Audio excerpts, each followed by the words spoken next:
اعوذ باللہ من الشیطان الرجیم، بسم اللہ الرحمن الرحیم۔ یہ ہمارا ٹاپک چل رہا ہے وراثت سے متعلق کہ میراث اور اس کے حصے اور یہ تمام چیزیں۔ تو آج جو ہمارا ٹاپک ہے وہ یہ ہے کہ انبیاء اکرام جو چیز چھوڑ جاتے ہیں یا کہ وہ وراثت میں شامل ہوتی ہے کہ نہیں۔ تو اس کے متعلق مختلف احادیث موجود ہیں جس کو بیان کیا جائے گا۔ نبی کریم صلی اللہ علیہ وسلم نے فرمایا کہ میرے وارث کوئی دینار اور درہم آپس میں تقسیم نہ کریں۔ میں نے جو کچھ چھوڑا ہے، میری بیویوں کا نفقہ اور میرے عامل کا حق الخدمت ادا کرنے کے بعد وہ سب صدقہ ہے۔ یعنی کہ انبیاء اگر کوئی مال چھوڑتے ہیں تو وہ وراثت میں شامل نہیں ہوتا، کیونکہ وہ ورثہ میں تقسیم نہیں ہوتا، اس لیے وہ وراثت کے معنی میں نہیں آتا۔ ہمارا کوئی وارث نہیں ہوتا، جو کچھ ہم نے چھوڑا وہ صدقہ ہے۔ محمد صلی اللہ علیہ وسلم کے گھر والے تو اس مال میں سے بس کھا لیتے ہیں اور کھانے بھر سے زیادہ لینے کا انہیں حق نہیں ہے۔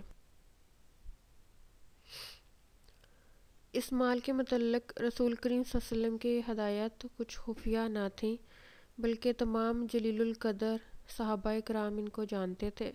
حضرت ابوبکر صدیق اور حضرت عمر ہی تنہا ان کے راوی نہیں، حضرت علی، حضرت عباس، حضرت عبد الرحمن بن عوف، حضرت سعد بن ابی وقاص، حضرت طلحہ، حضرت زبیر، حضرت عثمان، حضرت ابو ہریرہ اور تمام ازواج مطہرات کی شہادت نہایت مستند روایات سے ہم تک پہنچی ہے کہ حضور کریم صلی اللہ علیہ وسلم نے اپنے ترکے کی یہی نوعیت بیان فرمائی تھی۔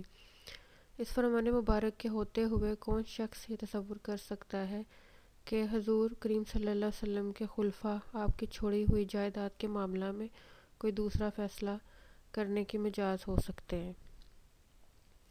تو یہ ایک اہم ٹاپک تھا کہ انبیاء جو کچھ چھوڑتے ہیں کیا وہ وراثت میں شامل ہوتا ہے یا وراثت کی ڈیفینیشن میں فال کرتا ہے۔